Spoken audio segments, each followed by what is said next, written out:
Guess who's back? I'm back. Remember me, guys? No?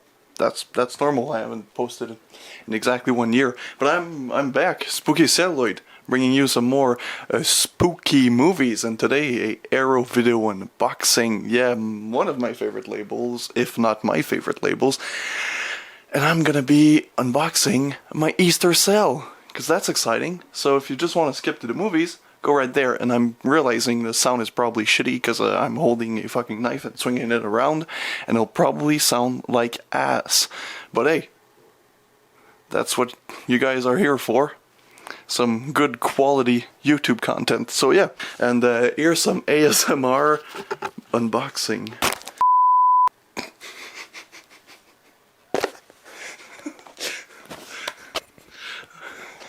Just gonna put this on me because it's my professional gear and I have a contract next week and I don't want to cut the fucking microphone. So yeah, unboxing time. My favorite part of a YouTube video, where you watch a 25-year-old who lives a questionable life open a piece of cardboard. You guys ever noticed, if you're like very far, kind of squint a lot and you're kind of inbred, that a Chrysler 300 kind of looks like a Rolls Royce. Yeah, this is my invoice.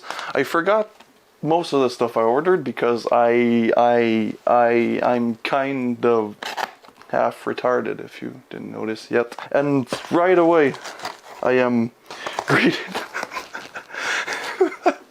I am greeted by my by my idiocy.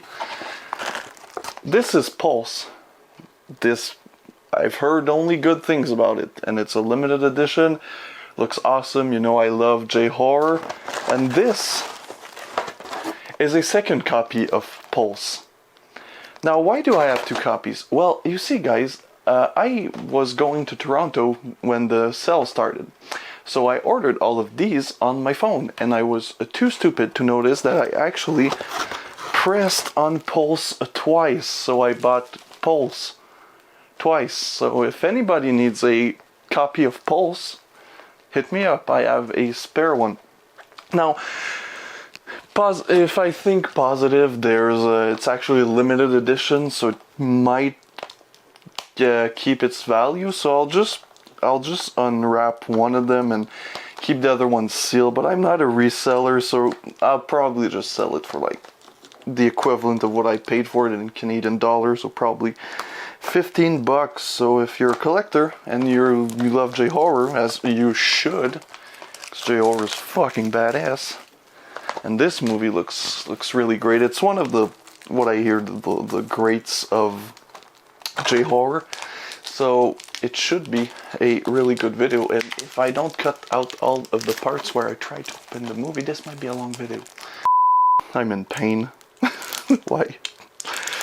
There's no God. Yeah, so Pulse, yeah, limited edition, comes with 2 discs, a Blu-ray and a DVD, and the alternate cover, which probably looks badass. Usually I always flip them. Always flip the artwork because that's how I be. I just prefer like original artwork over commission artwork, and this is no exception. So yeah, Pulse looks awesome. Now let's pick the. I haven't done this in a while, guys. I'm not prepared. Like, I'm gonna keep my knife close. Yes, the night Evelyn came out of the grave, a Giallo, an Italian Giallo. That's redundant because Giallo is an Italian word and Giallos are all Italian. The night Evelyn came out of her grave, not the most well appreciated Giallo, but you know me, guys, I love, well, you probably don't know me because I haven't been active for a year, but if you were here before, you do know that Giallos are amongst my favorite types of films and I just need all of them. So anytime there's a sale, I always pick up like one or two. At this point I have most of the ones I truly love, and this artwork is weird, but I love it. I love it with that head, so I'll flip that. So yeah, just a little Giallo. The Red Queen kills 7 times. That's a lot of murder. That's serial killer numbers. We need to talk, lady. You can't run around and murder 7 people. They have families. Should feel bad. Why are you murdering 7 people? 7 times. That's a lot. And I almost cut my finger there. See kids? Stay in school. Don't study television broadcasting. You'll end up like me. Like I said, I love the Giallos. I need all of them. So I think this one is more well renowned than the last one, but just love this cover. Just this is a badass. This is a badass poster. I'm sad like not more of these come with posters, because I would definitely hang a couple of them around my new room, by the way, guys. New setup. I'll probably make a video about my entire movie collection pretty soon, so be ready to listen to me talk for 4 hours straight, probably. Now, let's go back into the fun box. Oh yes, American Horror Project Volume 2. Now, I missed out on the first one, but I did buy, I think all of them separately. I know I have Malatesta's Carnival of Blood, and The Witch Who Came from the Sea. I can't remember that third title from the first American Horror Project box set, but lately I've been really into obscure, like unknown films, exploitation, Asian cinema. Like, I've just been into unknown, obscure films, and I'm always pleased to see big companies, because most of the ones I bought recently were bootlegs, of course. So I'm glad to see like more mainstream companies come out with these lesser known genre films, especially like American Horror Project. That's a good concept, because I think it's mostly regional horror, which is not a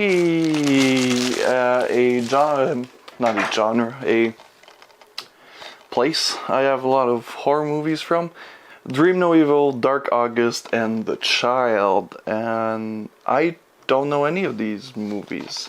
Yeah, really, I love this concept, the concept of like really unknown, obscure regional horror from the United States of America. Oh, ew, Vin Diesel. This goes straight into trash.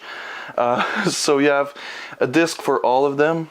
I think I probably missed out on like the actual box set, or I don't know if they did one for this specific set, but Dark August, The Child, and I think the reversible artwork is the 3 posters. So I don't know if I'll switch to those, because usually box sets I do like the American Horror Project kind of artwork look. Looks pretty cool.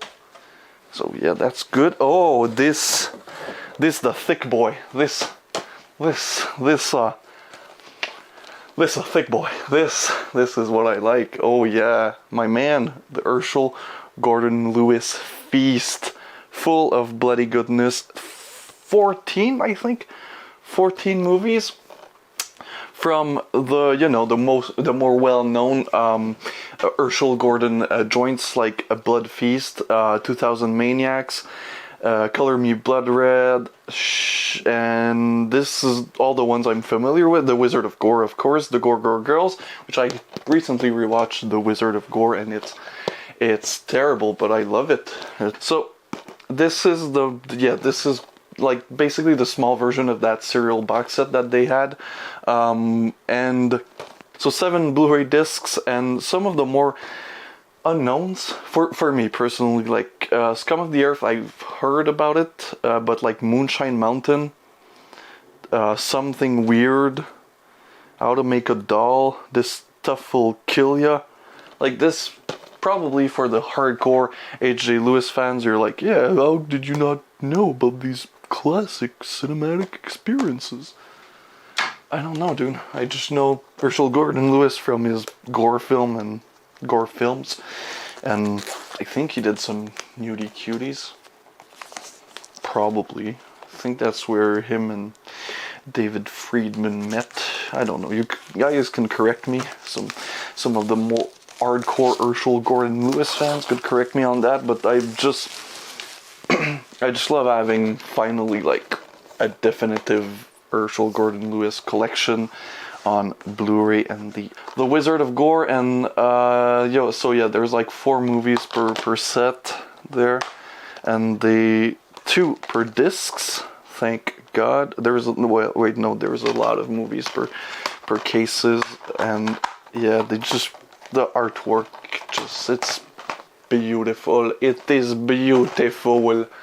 Arrow, thank God for Arrow, dude, because I have the old Image like Blu-rays, and they are this beautiful fucking thing. I love it.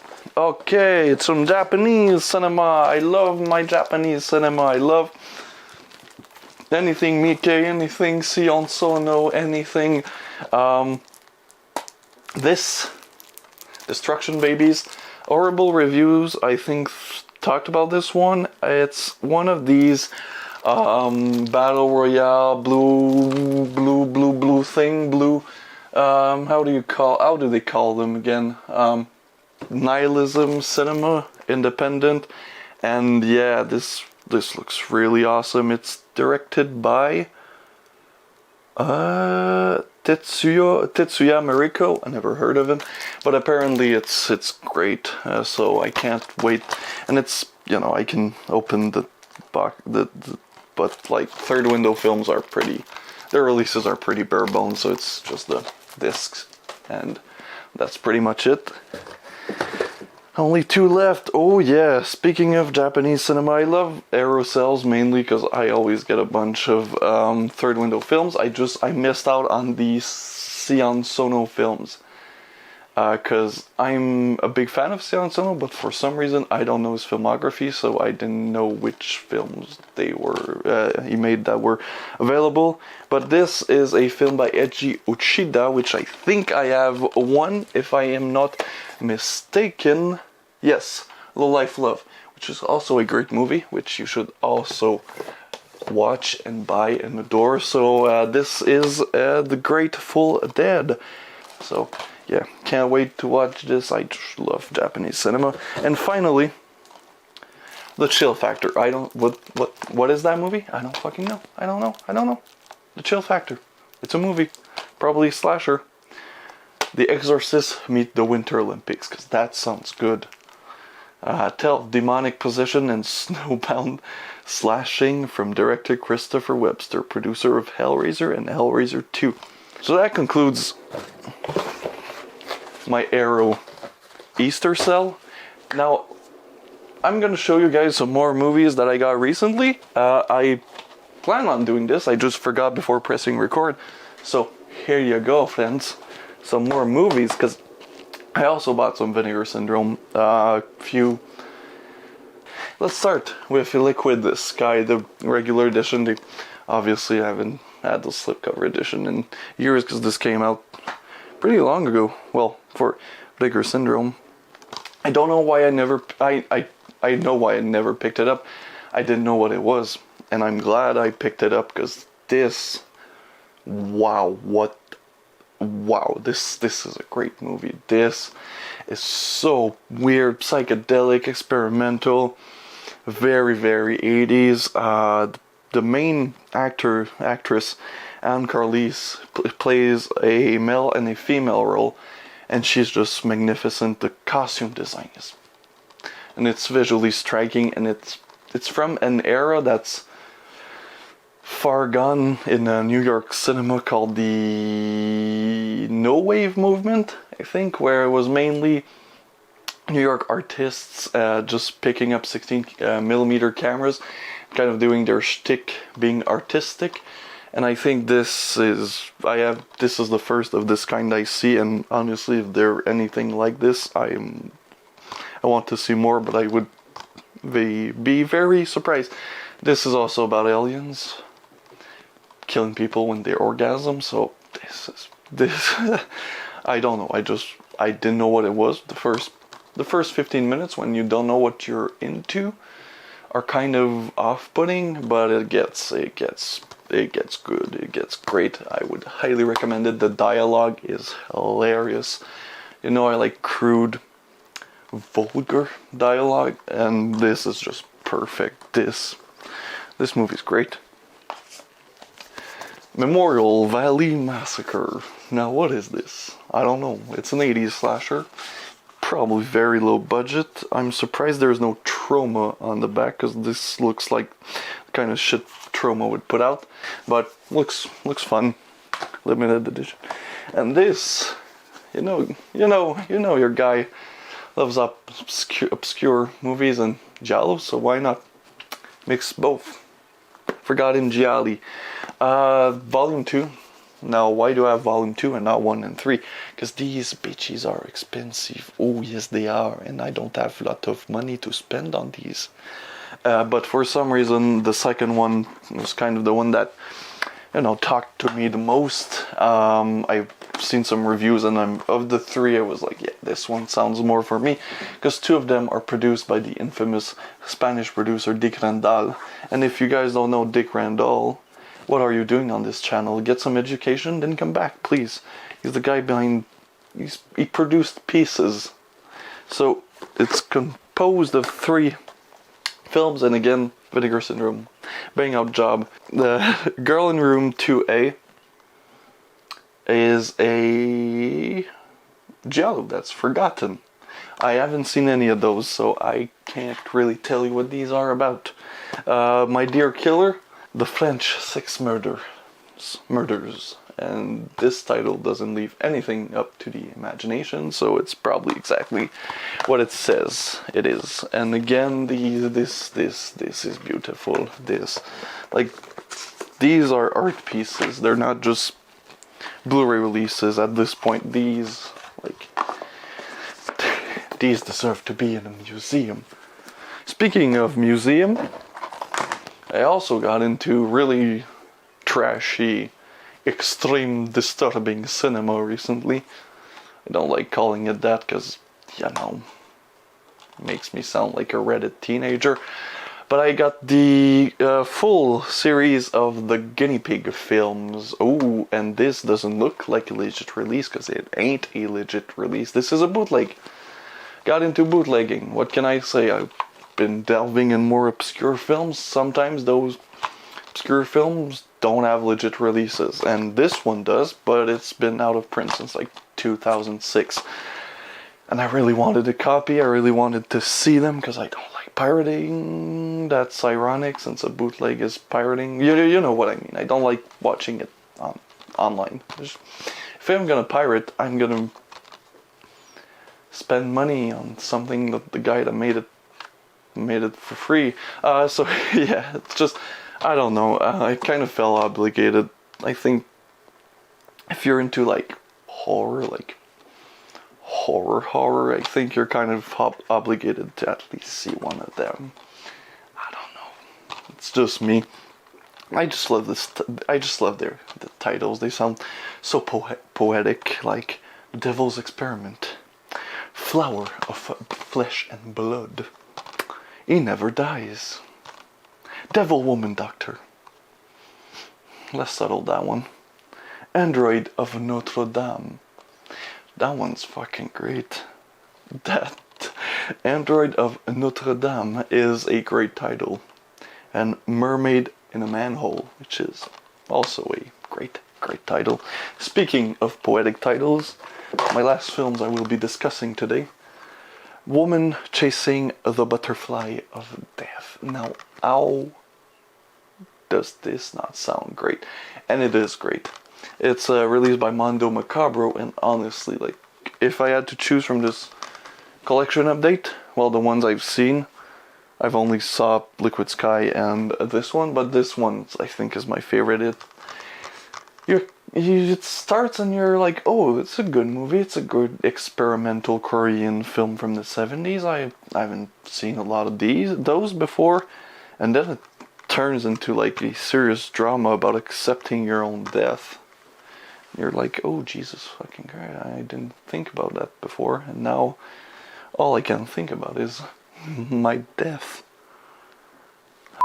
So yeah, guys, this was a long, drawn out video, but I'm glad to be back. I'll be bringing back my series I started last year. Of course, Spooky's Dirty Movie Corner. That'll come back. That's a staple of my channel. I can't like not watch sexploitation films.